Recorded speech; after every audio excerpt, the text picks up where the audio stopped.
So here I am.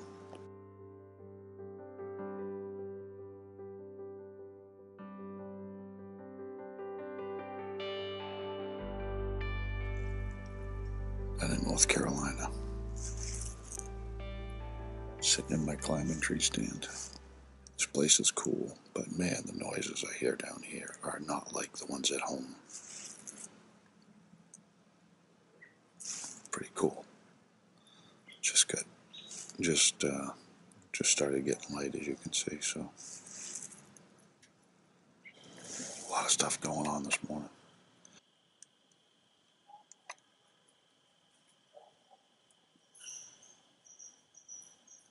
Rained last night,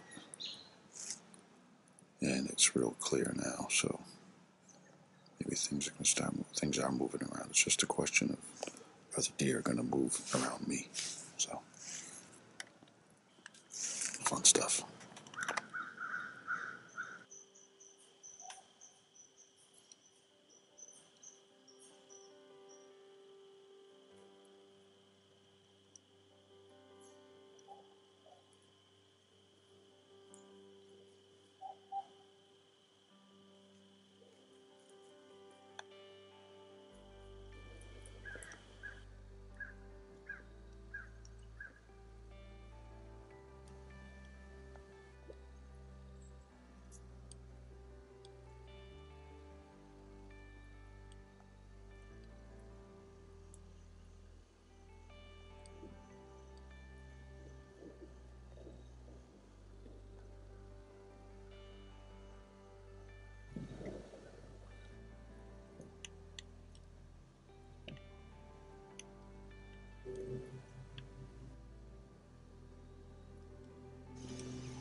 Walked the trail out.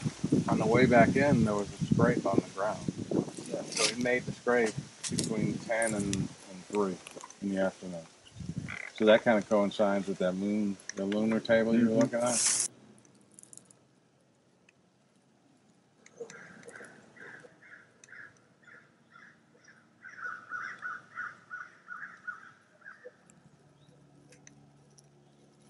Just come up out of the swamp along this hardwood edge. I think there's a buck scrape about every 10 feet. No exaggeration. So what I'm going to do is spend the afternoon here on the edge of this. It was probably logged a few years ago, but right on the edge of the swamp, but the edge of the hardwoods, and right along this buck scrape. I'm going to find a tree to get up in, spend the rest of the day and see what happens. So.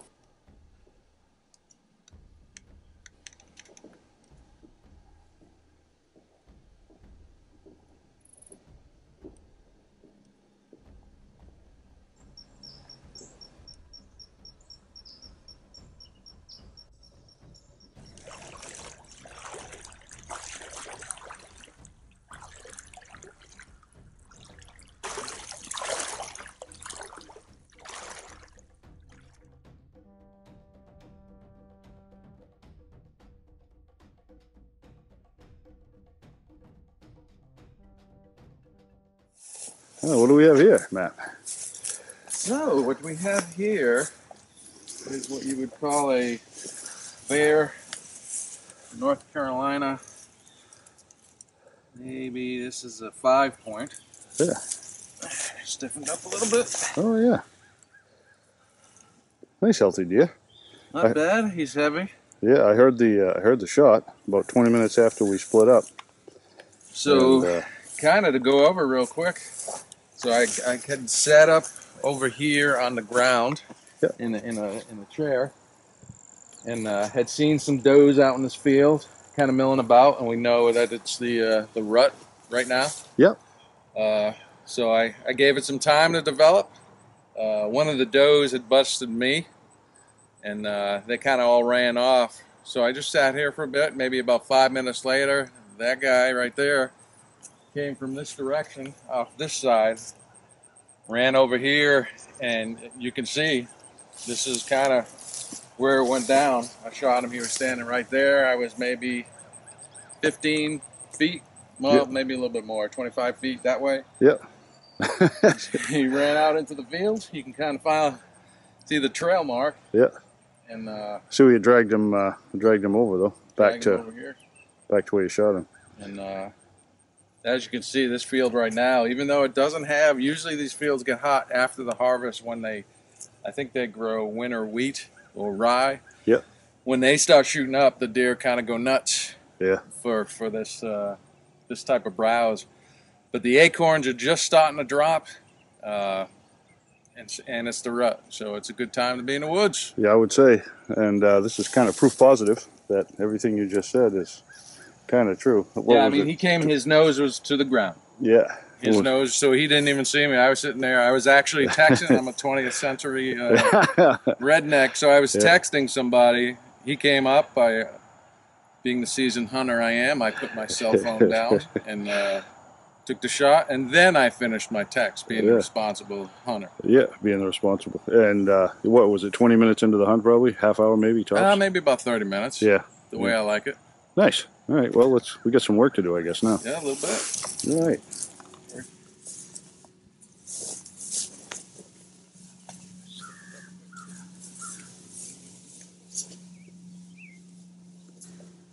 That was a good hit, man. Yeah, I went through. You probably would have dispatched them. Anytime I see a deer just sitting there, I got it. You learn the hard way. If they're still kicking, make it so they're not.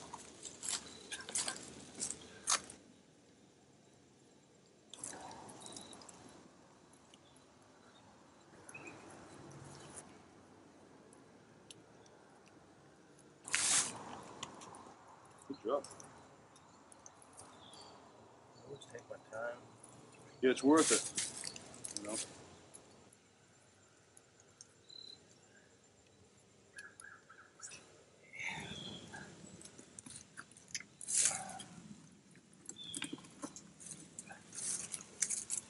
Well, you didn't get it too bad. You get anything into it? I don't think you get anything into it. All right. Maybe just a little nick.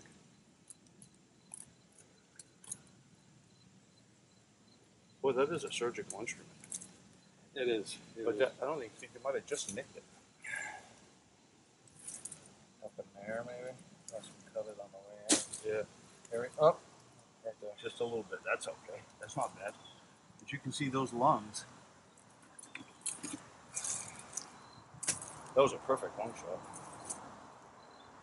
That's what causes trauma. That's what kills you. Yeah, he was dead with that first one, I'm thinking, but the second one was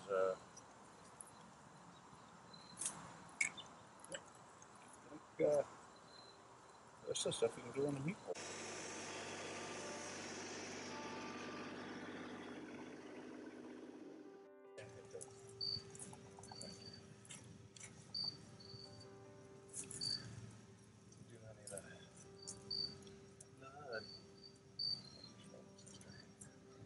You get some hamburger.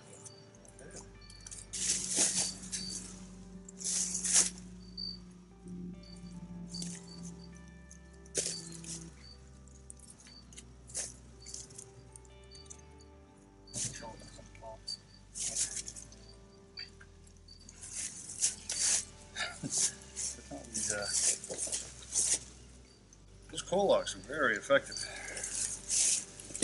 And out of that gun, they're the only ones that grew worth a damn. I've had issues, I've gotten some of the newer stuff, and they just never seem to do as well. I mean, out of the box, these things. You'd think a Remington bullet should shoot good out of a Remington gun, but it's not always the case.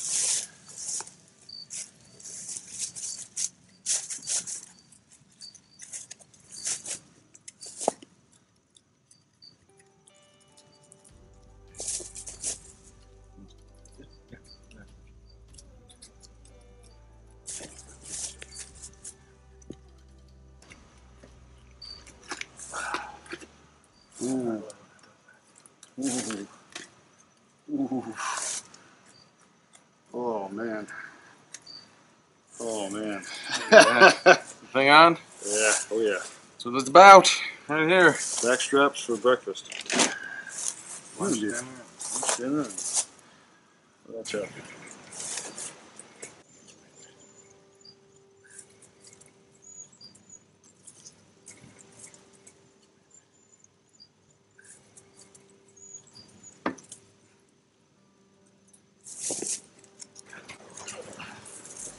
We'll pick that clean a Hamburg. And there you go. All right. Thank you, dear.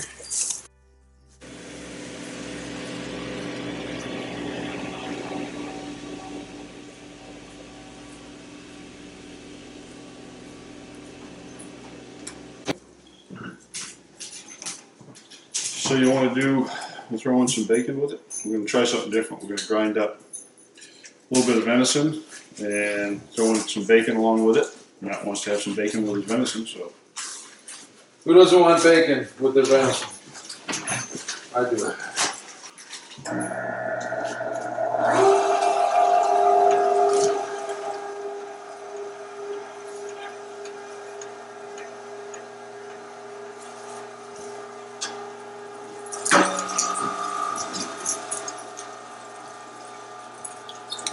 A couple strips of bacon along with it.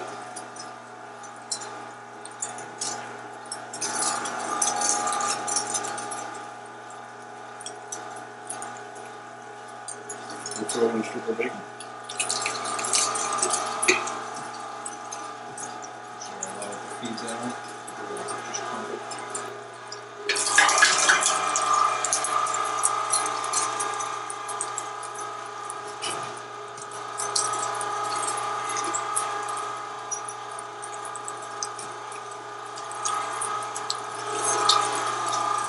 Good. And the wife with all the bacon.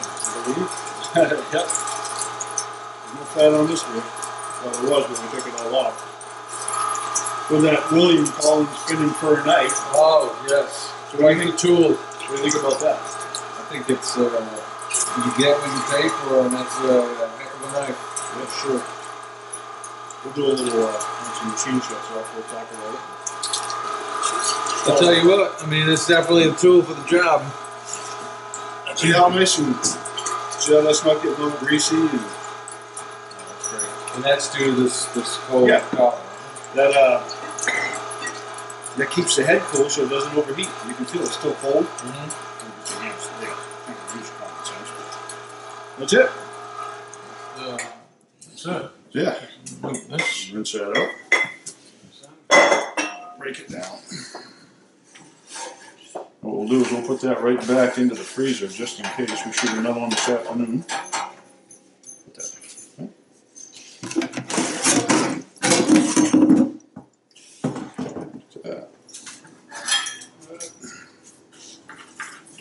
So you're talking the right tool for the right job. I'll tell you, that's the quickest hamburger ever made. Yeah. And as I told you, I have one of the old style cast hand jammers, and I'll make burger, but it'll take me a good bit. It's a process. But this one, yeah. Now we can drink more coffee. We don't have to. Yeah. What'd that take?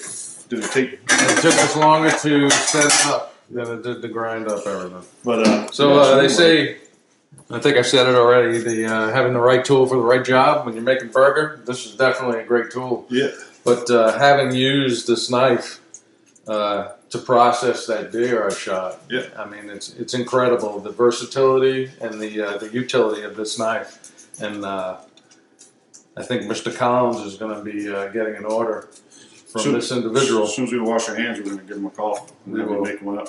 We'll give him a ring, and I will be the next one to be sporting this. It's quite, I mean, it's a great knife. I mean, well made, but the best thing about it was how it worked. Yeah. I mean, it's so universal. And just for the sake of it, that was given to me by Sarge Ferrier, Derek, there, a good friend of both of ours, and he has one now. That's when hopefully Matt's going to get his on order and have his for next year. But this is an incredible knife. I mean, there's aspects of a fillet knife in this. There's a butcher's knife. It did a bunch of things for me. Did it well. Sharpened real easy. Oh yeah, absolutely. And it maintained its sharpness. So, Mr. Collins, you'll be hearing from me shortly. Absolutely. All right. For real.